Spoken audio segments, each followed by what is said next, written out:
সুপ্রিয় শিক্ষার্থী বন্ধুরা, কেমন আছো তোমরা? আশা করি ভালো আছো। আমিও ভালো আছি। আমি তাপসী রানী, সহকারী শিক্ষক, Bangla, Kisen girls high school, Kalitala, Dinajpur. আমি আজ নবম দশম শ্রেণীর বাংলা ভাষার ব্যাকরণ বই থেকে প্রথম অধ্যায়ের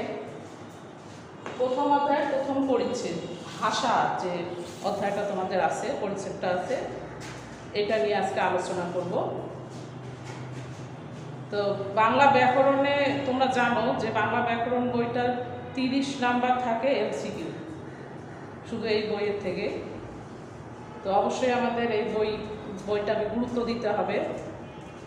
তো চলো আমরা আলোচনা শুরু করি। তোমরা বই বের করে অবশ্যই আমার সাথে বই দেখার চেষ্টা করবে। আমি সংক্ষিপ্ত আকারে তোমাদের বলবো, তোমরা বিস্তারিত বই দেখে নেবে। তো প্রথমে আছে ভাষা নিয়ে আলোচনা করবো। তাহলে ভাষার সংজ্ঞা অবশ্যই আমাদের জানতে হবে, ভাষাটা কি। তো ভাষার সংজ্ঞা দেখো, বাকযন্ত্রের দ্বারা উচ্চারিত অর্থবোধক ধ্বনির সাহায্যে মানুষের ভাব প্রকাশের মাধ্যমকে ভাষা বলে। কি বলছে? বাকযন্ত্রের দ্বারা উচ্চারিত। তাহলে বাকযন্ত্রটা কি, এটা আমাদের অবশ্যই জানতে হবে যে বাকযন্ত্রের দ্বারা উচ্চারিত। তাহলে বাকযন্ত্রগুলো কি? এই বাকযন্ত্র হলো গলনালী, মুখ বিবর, কণ্ঠ, জিহ্বা, তালু, দাঁত, নাক ইত্যাদি। তাহলে এগুলোর অবস্থান কোথায়? এই যে গলার থেকে উপরে এই জায়গাটার মধ্যে কিন্তু আমাদের এই বাকযন্ত্রগুলোর অবস্থান। তাহলে এই যন্ত্রগুলো, এই পতঙ্গগুলো দ্বারা যে শব্দগুলো আমরা অর্থবোধক শব্দ, সেটাকে হতে হবে অর্থবোধক ধ্বনি হতে হবে। শুধু ধ্বনি হলে হবে না, সেগুলো অর্থবোধক অবশ্যই হতে হবে। তাহলে এই অর্থবোধক ধ্বনির সাহায্যে মানুষের ভাব প্রকাশের যে মাধ্যম, এটাই হলো ভাষা। ভাষা এখানে কয়েকটি হচ্ছে ইম্পর্টেন্ট তোমাদের এমসিকিউ ছোট প্রশ্ন আর কি আমি নোট করেছি। দেখো, ভাষার মূল উপাদান হলো ধ্বনি। তাহলে ভাষার মূল উপাদান কি? ভাষার মূল উপাদান হলো ধ্বনি। তোমাদের এমসিকিউ আসতে পারে যে ভাষার মূল উপাদান কি। তাহলে আমরা যখন ধ্বনি দেখব সেটা আমরা দাগাই দেব। ভাষার মূল উপাদান ধ্বনি। তারপর আছে বর্তমানে পৃথিবীতে ৩৫০০০-এর বেশি ভাষা প্রচলিত আছে। কত? ৩৫০০০-এর বেশি ভাষা পৃথিবীতে প্রচলিত আছে। বর্তমানে পৃথিবীতে প্রায় ৩০ কোটি লোকের মুখের ভাষা বাংলা। কয় কোটি লোকের? প্রায় ৩০ কোটি লোকের মুখের ভাষা হচ্ছে বাংলা। বাংলা পৃথিবীর ৪র্থ বৃহৎ মাতৃভাষা। তাহলে কততম? এগুলো কিন্তু এমসিকিউ খুবই ইম্পর্টেন্ট। এই জিনিসগুলো সবসময় আসে, তোমরা ভালো করে পড়ে নিবা যে বাংলা হচ্ছে পৃথিবীর ৪র্থ বৃহত্তম মাতৃভাষা। তারপর আমরা আসি বাংলা ভাষার প্রকারভেদ বা রীতিভেদ। এখানে দেখো, বাংলা ভাষাটা প্রথমে 2 ভাগে ভাগ করা হয়েছে, লৈখিক আর একটা মৌখিক। লৈখিক অর্থাৎ লিখিত, আর মৌখিক হচ্ছে মুখে যে ভাষাটা আমরা বলি। এই লৈখিক ভাষাকে আবার 2 ভাগে ভাগ করছে, সাধু, চলিত। আর মৌখিক ভাষাটাকেও 2 ভাগে ভাগ করা হয়েছে, চলিত এবং আঞ্চলিক। তাহলে এই লৈখিক ভাষাটাকে যে 2 ভাগে ভাগ করছে, সাধু এবং চলিত। এই সাধু থেকে আস্তে আস্তে কি চলিত আসলো। কে আনলো? এখানে একজন কিন্তু আমাদের খুব কি বলবো যে ভাষাবিদ একজন, যিনি আমাদের প্রবন্ধকার, লেখক একজন আছেন, যিনি এই সাধু থেকে চলিত ভাষায় রূপান্তরের ক্ষেত্রে অগ্রণী ভূমিকা পালন করেছেন। তিনি হচ্ছেন প্রমথ চৌধুরী। এই প্রমথ চৌধুরী 1914 সালে সবুজপত্র পত্রিকায় প্রথম তিনি এই চলিত ভাষা ব্যবহার করেন। এরপর আস্তে আস্তে এই চলিত ভাষার ব্যবহার শুরু হয়। তারপর আঞ্চলিক ভাষাটাকে উপভাষাও বলা হয়। এই আঞ্চলিক ভাষাটা কি? ভৌগোলিক রেখা ভেদে, ভৌগোলিক আমাদের দেশ, মনে করো বাংলাদেশের বিভিন্ন জেলার ভাষা কি এক? বিভিন্ন জেলায় কিন্তু মানুষের মুখের ভাষা কিন্তু ভিন্ন ভিন্ন আছে।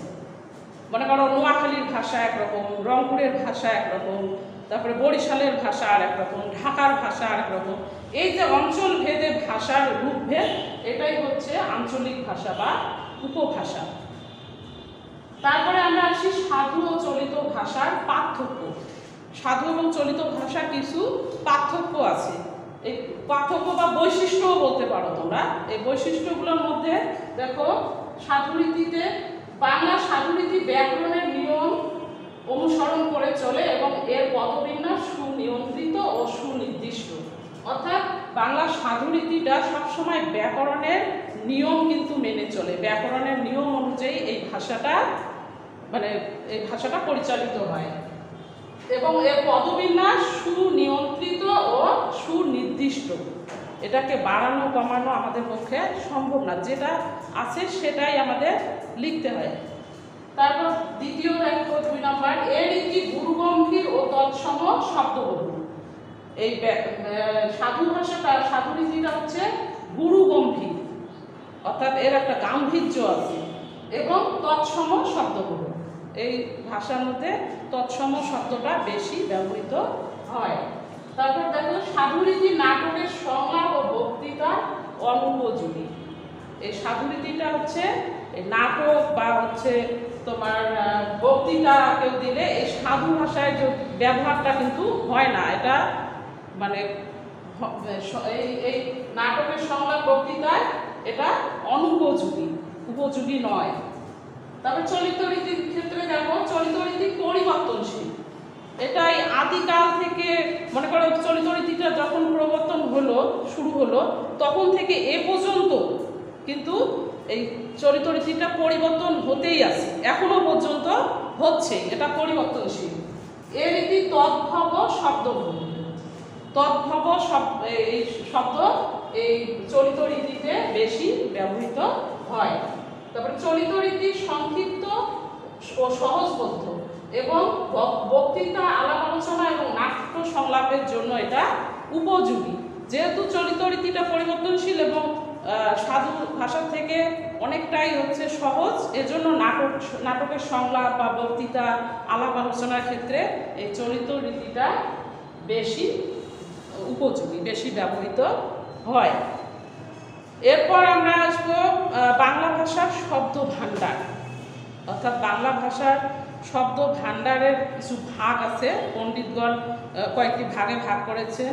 তার মধ্যে 5টি ভাগ তোমাদের বইয়ে মানে আছে: তৎসম শব্দ, তদ্ভব শব্দ, অর্ধ তৎসম শব্দ, দেশি শব্দ এবং বিদেশি শব্দ। তাহলে তৎসম শব্দ কি? তৎ অর্থাৎ তার বলতে সংস্কৃতকে বুঝিয়েছে। সম অর্থাৎ সমান, অর্থাৎ সংস্কৃতের সমান, অর্থাৎ সংস্কৃত থেকে একদম মানে সরাসরি যে ভাষা শব্দগুলো আমাদের বাংলা ভাষায় এসেছে এগুলোই হচ্ছে তৎসম শব্দ। যেমন চন্দ্র, সূর্য, এগুলো কিন্তু সংস্কৃত শব্দ, কিন্তু আমাদের বাংলা ভাষায় স্থান করে নিয়েছে, এখন আমাদের বাংলা ভাষা, তাহলে এগুলোকে বলা হয় তৎসম শব্দ। তারপর তদ্ভব শব্দ। তদ্ভব, তৎ মানে তার, ভব মানে উৎপন্ন, অর্থাৎ সংস্কৃত থেকে উৎপন্ন, মূলটা হচ্ছে সংস্কৃত, কিন্তু পরবর্তীতে এটা পরিবর্তন হয়ে এই বাংলায় স্থান করে নিয়েছে, তাহলে তদ্ভব শব্দ। তারপর আছে অর্ধ তৎসম শব্দ। অর্ধ অর্থাৎ অর্ধেক, তাহলে অর্ধেকটা তৎসম, অর্থাৎ সংস্কৃত শব্দ থেকে কিঞ্চিত পরিবর্তিত হয়ে আমাদের বাংলায় যে স্থান করে নিয়েছে, বিবর্তন ধারে প্রাকৃতের মাধ্যমে পরিবর্তিত হয়েছে, সেটাই হচ্ছে অর্ধ তৎসম শব্দ। তারপর আসে দেশি শব্দ। দেশি শব্দ হচ্ছে আমাদের হচ্ছে বাংলাদেশের আদিম জনগোষ্ঠী, অর্থাৎ আদিকাল থেকে আমাদের এই বাংলার জনগোষ্ঠী যে ভাষায় কথা বলে এসছে, যে শব্দগুলো ব্যবহার করে এসছে, এগুলোই হচ্ছে দেশি শব্দ। এই দেশি শব্দের মধ্যে যেমন কুলা, তারপরে চুলা, উনুন, এই শব্দগুলো কিন্তু দেশি শব্দ। তারপর বিদেশি শব্দ। বিদেশি শব্দ অর্থাৎ বিভিন্ন কাজের সূত্রে বা রাজনৈতিক সংস্কৃতিগত কারণে, ব্যবসার কারণে বিভিন্ন দেশ থেকে বাংলাদেশে কিন্তু অনেক লোকজনের আনাগোনা ছিল, আসতো তারা। এই যে অন্য ভাষাভাষীর লোক বাংলায় আসতো, এই ওনাদের থেকে ওই লোকগুলো থেকে কিছু শব্দ আমাদের বাংলা ভাষায় ঢুকেছে। এই শব্দগুলোই হচ্ছে বিদেশি শব্দ। এই বিদেশি শব্দের মধ্যে যেমন ওলন্দাজ, পর্তুগিজ, তুর্কি, তারপর হচ্ছে ফার্সি, আরবি, এই শব্দগুলো বাংলায় এসেছে। তাহলে এগুলো হচ্ছে বিদেশি শব্দ। তাহলে যে শব্দই আমাদের আসুক না কেন বাংলায়, এগুলো কিন্তু এখন আমাদের বাংলা শব্দ। বাংলা ভাষার এই আমাদের বাংলা ভাষাটাকে সমৃদ্ধ করেছে। এর জন্য এই শব্দগুলো সবগুলোই, সেটা হচ্ছে তৎসময় হোক, তদ্ভবই হোক, অর্ধতৎসময় হোক, দেশি বিদেশি, সব শব্দগুলোই কিন্তু বাংলা শব্দ।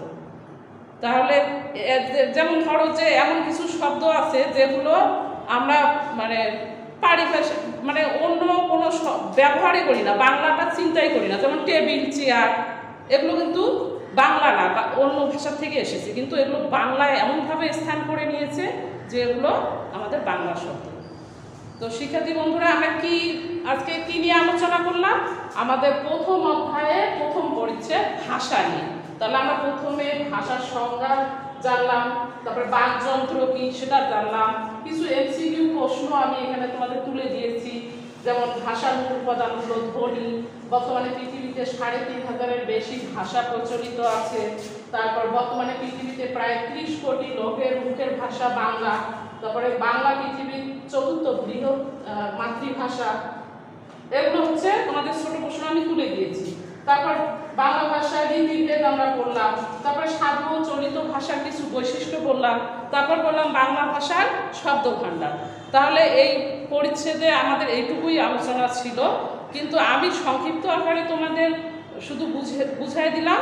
তোমরা করবা কি, বাসায় বইটা সুন্দর করে, এই পরিচ্ছেদটা সুন্দর করে পড়বা, একদম প্রতিটা লাইন পড়ে তোমরা বাড়ির কাজ হিসেবে ছোট প্রশ্নগুলো খাতায় তুলবা, যে ওখান থেকে কতগুলো তোমরা ছোট প্রশ্ন বের করতে পারো। নিজেরাই প্রশ্ন করে উত্তরটা লিখবা। এগুলো কিন্তু তোমাদের বাড়ির কাজ। তো এই বাড়ির কাজ করবা, যখন আমাদের স্কুল খুলবে আমি তখন দেখবো অবশ্যই।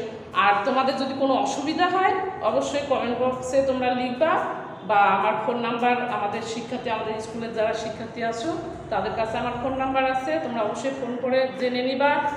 তো আজ এ পর্যন্তই। তোমরা ভালো থেকো, সুস্থ থেকো এবং নিরাপদে থাকবা, এটাই কাম্য। তো শুভ সকাল, ধন্যবাদ সবাইকে।